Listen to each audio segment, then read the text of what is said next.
Hello दोस्तों, एक बार फिर से आप सभी का स्वागत है उत्तराखंड 360 में। और आज हम यहाँ पे बात करने वाले हैं टेस्ट सीरीज सेकंड के बारे में। और ये टेस्ट सीरीज आपके आने वाले जितने भी एग्जाम है सभी के लिए महत्वपूर्ण रहेगी, चाहे वो यूके पीएससी का एग्जाम हो या यूके ट्रिपल एससी का एग्जाम हो।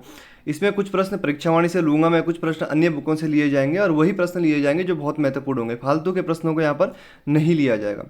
उत्तराखंड के साथ साथ एक दो प्रश्न हिस्ट्री, ज्योग्राफी, पॉलिटी से भी यहाँ पे कभी कभी ले लूंगा मैं, जैसे कि आज की टेस्ट सीरीज में लिए गए हैं।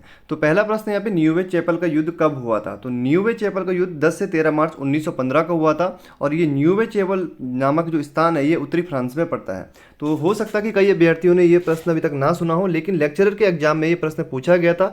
और पूछने का तरीका थोड़ा सा अलग था कि वीर गब्बर सिंह जो नेगी हैं, वीर गब्बर सिंह की जो मृत्यु हुई वो किस युद्ध में हुई थी। तो वीर गब्बर सिंह की मृत्यु किस में हुई थी? न्यू वे चैपल युद्ध में हुई थी। और ये 10 से 13 मार्च 1915 में हुआ था, द्वितीय विश्व युद्ध के दौरान। तो ये चीज़ें आपको ध्यान रखनी है। तो न्यू वे चैपल युद्ध का संबंध किससे है? वीर गब्बर सिंह नेगी से। और इसी युद्ध में ये क्या हुए थे? शहीद हुए थे वीर गब्बर सिंह नेगी। तो वीर गब्बर सिंह नेगी की अगर हम बात करें तो इनका जन्म 21 अप्रैल 1895 को 21 अप्रैल 1895 को कहाँ हुआ था? चंबा में हुआ था। तो 21 अप्रैल को कौन सा दिवस मनाया जाता है, आपको ये थोड़ा सा कमेंट बॉक्स में बताना होगा।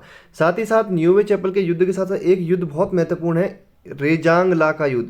ये भी आपको पता होना चाहिए। और कमेंट बॉक्स में आप बताइए कि इस युद्ध का संबंध किससे है और ये युद्ध कब हुआ था। जिनको नहीं पता, अगले वीडियो में आपको डिटेल से इस युद्ध के बारे में फिर बता दूंगा। तो न्यूवे चैपल का युद्ध आपको ध्यान रखना है, 10 से 13 मार्च उत्तरी फ्रांस में ये स्थान पड़ता है। दूसरा इसमें आपको ध्यान रखना है कि न्यूवे चैपल युद्ध का युद्ध संबंध गब्बर सिंह नेगी से है। और गब्बर सिंह नेगी का जन्म आपको ध्यान रखना है। और गब्बर सिंह नेगी की मृत्यु कब हुई है? 10 मार्च 1915 को। ध्यान रखेंगे, 10 मार्च 1915 में शहीद हो गए थे गब्बर सिंह नेगी। और उनकी याद में इसलिए चंबा में एक स्मारक बनाया गया वर्ष 1925 में। तो गब्बर सिंह नेगी की याद में चंबा में वो स्मारक कब बनाया गया? 1925 में। ये सभी चीज़ें आपको नोट कर लेनी है। दुनिया का सबसे पहला लिक्विड मिरर टेलीस्कोप कहाँ स्थापित किया गया है? तो करंट अफेयर्स का प्रश्न है और महत्वपूर्ण इसलिए है क्योंकि दुनिया का सबसे पहला लिक्विड मिरर टेलीस्कोप है। और यह उत्तराखंड के कहाँ पे स्थापित किया गया? नैनीताल के देवस्थल में ये स्थापित इसको किया गया है। यह टेलीस्कोप ब्रह्मांड में होने वाली नई घटनाओं पर नजर रख सकेगा। खगोल वैज्ञानिकों ने देवस्थल में 4 मीटर व्यास वाली पहली इंटरनेशनल लिक्विड मिरर टेलीस्कोप स्थापित करने में सफलता हासिल कर ली है। और इसमें किन किन देशों ने योगदान दिया है भारत का? कनाडा हो गया, बेल्जियम, पोलैंड और उज्बेकिस्तान। तो इन 4 देशों ने क्या किया? सहायता करी है भारत को। सभी देशों की संयुक्त परियोजना की लागत लगभग 50 करोड़ के आसपास बताई गई है। लिक्विड मिरर टेलीस्कोप आकाशीय क्षेत्र में लंबे अध्ययन हेतु प्रयोग होती है। लेंस में मरकरी उपयोग होने से यह दर्पण की तर्ज पर काम करता है। बता दें कि इससे टकराकर लौटने वाले प्रकाश को कैमरे में कैद करके अध्ययन किया जाता है, इसलिए इसे लिक्विड मिरर टेलीस्कोप कहा जाता है। इसके अंतर्गत किसी तारामंडल या समूहों पर 5 साल तक नज़र रखी जाती है। इससे ब्रह्मांड को और नज़दीक से जानने का हमें अवसर मिलेगा। लेकिन हमें बस इतना ध्यान रखना है कि उत्तराखंड के कहाँ पर? नैनीताल के देवस्थल में इसको स्थापित किया गया है। व्यास कितना इसका? 4 मीटर व्यास है। बस इतना आपको ध्यान रखना है। और किन देशों ने महत्वपूर्ण योगदान दिया है? कनाडा, बेल्जियम, पोलैंड व उज्बेकिस्तान ने। और संयुक्त परियोजना है तो इसकी लागत 50 करोड़ के आसपास। ये 2-4 चीज़ें आपको ध्यान रखनी है। अगला प्रश्न है, 1921 में कत्यूर में कुमाऊं परिषद की शाखा किसके द्वारा खोली गई? तो मोहन सिंह मेहता के द्वारा कत्यूर में कुमाऊं परिषद की शाखा खोली गई। और ये प्रश्न आपको परीक्षावाणी में मिल जाएगा। तो जितने भी एग्जाम है दोस्तों आपके आने वाले, कोई भी, चाहे यूके पीएससी की बात करूं या यूके ट्रिपल एससी की बात करूं, तो परीक्षावाणी पे आपका विशेष फोकस होना चाहिए। देखिए होता क्या है, साल भर में आयोग क्या करता है, यूके ट्रिपल एससी या यूके पीएससी जो भी हैं, जितने भी हैं, मान लीजिए 7 से 8 पेपर करवाते हैं। 7 से 8 पेपर में क्या होता है कि 5 से 6 पेपर ऐसे हैं जहां पर परीक्षावाणी से 25 से 27 क्वेश्चन या 20 से 25 क्वेश्चन देखने को मिल जाते हैं। तो अभ्यर्थियों का विश्वास बना रहता है परीक्षावाणी के ऊपर। और मान लीजिए एक लास्ट पेपर करवाया आयोग ने, या बीच में कोई भी ऐसा पेपर करवा दिया जिसमें परीक्षावाणी से मात्र 8 से 10 या 12 प्रश्न, 15 प्रश्न देखने को मिले, तो वहाँ पे अभ्यर्थियों का विश्वास हटने लगता है परीक्षावाणी से। तो यहाँ पे दिक्कत क्या हो जाती है, जो नए अभ्यर्थी हैं वो इधर उधर भटकने लगते हैं और दुनिया भर की तमाम किताबें वो खरीदने लगते हैं।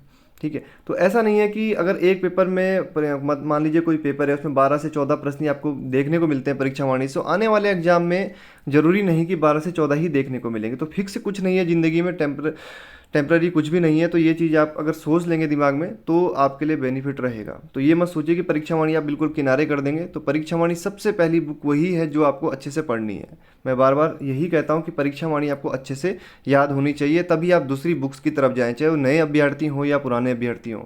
जब तक आप एक बुक्स को अच्छे से नहीं पढ़ लेते हैं, आप दूसरी बुक्स की तरफ जाएंगे, आप कभी भी सिलेक्शन नहीं ले पाएंगे। ठीक है। तो 1921 में कत्यूर में कुमाऊं परिषद की शाखा मोहन सिंह मेहता के द्वारा खोली गई, और मोहन सिंह मेहता उत्तराखंड से जेल जाने वाले पहले स्वतंत्रता सेनानी थे। और ये प्रश्न एग्जाम में कई बार पूछा जा चुका है। तो मोहन सिंह मेहता का जो ये प्रश्न है तो काफ़ी लोगों को याद होगा कि जो यहाँ पे पहले स्वतंत्रता सेनानी थे, लेकिन जन्म इनका कहाँ हुआ था? बागेश्वर में हुआ था। ये ध्यान रखेंगे, जन्म बागेश्वर में हुआ था, वर्ष था 1897। तो ये चीज़ें आपको कनेक्ट करनी है। अगर आप पुराने पेपर डाउनलोड करना चाहते हैं, वहाँ पे पुराने पेपर की प्रैक्टिस करना चाहते हैं, तो एप्लीकेशन जरूर डाउनलोड कर लें, उत्तराखंड 360, कोई फोर्स नहीं है। ठीक है। नीर प्रपात कहाँ पर स्थित है? तो नीर प्रपात ऋषिकेश में स्थित है। परीक्षावाणी में प्रश्न आपको नहीं मिलेगा। साथ ही साथ ऋषिकेश में आपको एक हिमशैल जलप्रपात भी ध्यान रखना है। हिमशैल जलप्रपात ध्यान रखना है। कौन सा? हिमशैल जलप्रपात। तो नीर प्रपात कहाँ स्थित है? देखिए, जब आप ऋषिकेश से कहाँ की तरफ जाएंगे, श्रीनगर की तरफ जाएंगे, तो देखिए बाहर बहुत बड़ा बोर्ड लगा रहता है, नीर प्रपात के लिए रास्ता लगा रहता है। तो ध्यान रखेंगे, नीर प्रपात ऋषिकेश में महत्वपूर्ण हो सकता है आने वाले एग्जाम के लिए। जमरानी बांध परियोजना का शिलान्यास कब किया गया था? तो 26 फरवरी 1976 को ND तिवारी द्वारा इसका शिलान्यास किया गया था। नारायण दत्त तिवारी उस समय क्या थे? उत्तर प्रदेश के CM और केंद्रीय सिंचाई मंत्री भी थे। हरुंता बुग्याल किस जनपद में स्थित है? तो हरुंता बुग्याल उत्तरकाशी जनपद में स्थित है। सीधे वन लाइनर में ध्यान रखेंगे, हरुंता बुग्याल उत्तरकाशी। दुर्गाकोट चोटी कहाँ पर स्थित है? दुर्गाकोट चोटी है सुंदरढूंगा बागेश्वर में स्थित है। और हाल ही में चोटी काई मेरी चर्चाओं में रही है, क्योंकि कुमाऊं रेजिमेंट ने चोटी फतेह की है। आप अगर न्यूज़पेपर पढ़ते होंगे तो आपने पढ़ा होगा कि कुमाऊं रेजिमेंट ने दुर्गाकोट चोटी को फतेह कर लिया। ये चोटी सुंदरढूंगा बागेश्वर में स्थित है। चौरंगी खाल के पास कौन सा ताल स्थित है? तो चौरंगी खाल के पास नचिकेता ताल स्थित है। ठीक है, ये ध्यान रखेंगे। नचिकेता ताल कहाँ है? उत्तरकाशी में। और चौरंगी खाल नामक जगह भी फिर उत्तरकाशी में ही हो गई। तो चौरंगी खाल कहाँ है? उत्तरकाशी में है। और नचिकेता ताल ध्यान रखेंगे आप, हो सकता है कि उत्तरकाशी जनपद ना दे के चौरंगी खाल नामक स्थान का नाम दे दे, तो आपके लिए कन्फ्यूजन हो सकता है। तो नचिकेता ताल चौरंगी खाल के पास में स्थित है। 9वां प्रश्न है यहाँ पर कि ऐहोल अभिलेख का संबंध किस राजा से है? देखिए, बहुत महत्वपूर्ण प्रश्न है। भारतीय इतिहास से, प्राचीन इतिहास आपने पढ़ा होगा। चालुक्य वंश का एक राजा था पुलकेशिन द्वितीय, पुलकेशिन सेकंड, तो उससे संबंध है इस ऐहोल अभिलेख का। तो याद कर सकते हैं आप, होल से का मतलब होता है छेद, और पुल का मतलब, पुल या समझ लीजिए कि पुल में क्या होते हैं? छेद होते हैं, छोटे छोटे डॉट होते हैं। होल मतलब छेद मान लीजिए आप। तो पुल में क्या है? छेद हैं। तो इस तरीके से आप याद रख सकते हैं। और बहुत ही महत्वपूर्ण रहेगा ये ऐहोल अभिलेख, क्योंकि इस अभिलेख से हमें क्या पता चलता है कि पुलकेशिन द्वितीय ने हर्षवर्धन को पराजित किया था नर्मदा नदी के किनारे। तो पुलकेशिन द्वितीय ने हर्षवर्धन को नर्मदा नदी के किनारे पराजित किया था। इस बात की जानकारी हमें ऐहोल अभिलेख से मिलती है। तो ये प्रश्न एग्जाम में कई बार पूछा जा चुका है। तो पुलकेशिन द्वितीय का संबंध चालुक्य वंश का राजा है, ये भी आपको ध्यान रखना है। लाफिंग जैकास किस पक्षी को कहा जाता है? तो लाफिंग जैकास कहा जाता है कोकाबर्रा पक्षी को। ठीक है, किसको कहा जाता है? कोकाबर्रा पक्षी को लाफिंग जैकास कहा जाता है। और ये पक्षी मुख्य रूप से अगर हम बात करें तो ऑस्ट्रेलिया महाद्वीप पे पाया जाता है, और खासकर जैसे ऑस्ट्रेलिया हो गया, न्यूजीलैंड हो गया। ठीक है, तो यहाँ पर ये पक्षी पाया जाता है। इस पक्षी को क्या कहा जाता है? लाफिंग जैकास कहा जाता है। ठीक है, और इसके साथ साथ न्यूजीलैंड के प्रमुख पक्षी और कौन से हो गए? एक एमू पक्षी भी आपने सुना होगा। तो एमू पक्षी भी कहाँ पाया जाता है? न्यूजीलैंड में पाया जाता है। ये कोकाबर्रा पक्षी क्यों प्रसिद्ध है? देखिए थोड़ा सा, देखिए क्या है, ये छोटे छोटे जहरीले सांपों को भी खा देता है। छोटे छोटे जहरीले सांपों को भी ये खा देता है। और इसकी हंसी कुछ एकदम अलग टाइप की होती है। मतलब ऐसा समझ लीजिए आप, जैसे एक दैत्य टाइप की हंसी, मतलब राक्षसों जैसी एक हंसी इसका ऐसा माना गया है। पैशाचिक हंसी माना गया है इसको, जो पैशाचिक हंसी टाइप का पक्षी है। तो लाफिंग जैकास इसको कहा जाता है। और ये कोकाबर्रा है, ध्यान रखेंगे आप। संयुक्त राष्ट्र ने हाल ही में जिस देश का नाम बदलने के अनुरोध को स्वीकार कर लिया है, वो कौन सा देश है? तो तुर्की एक ऐसा देश है। ठीक है, हाल ही में क्या किया है, देखिए थोड़ा सा डिटेल में देखते हैं। तुर्की ने अपना ऑफिशियल नाम बदलने का फैसला किया है। संयुक्त राष्ट्र ने हाल ही में तुर्की का नाम बदलने के लिए अनुरोध को क्या कर लिया? स्वीकार कर लिया है। संयुक्त राष्ट्र में अब तुर्की का नाम तुर्कीये कर दिया गया। क्या कर दिया गया? तुर्कीये कर दिया गया। तो ऐसा क्यों किया है तुर्की ने? देखिए, नाम चेंज करने के पीछे क्या कारण है? तुर्की को अंग्रेजी में टर्की कहा जाता है। टर्की का मतलब मूर्ख यानी कि बेवकूफ़ फूल होता है। यही नहीं, इस शब्द का इस्तेमाल नाकामी के तौर पर भी किया जाता है।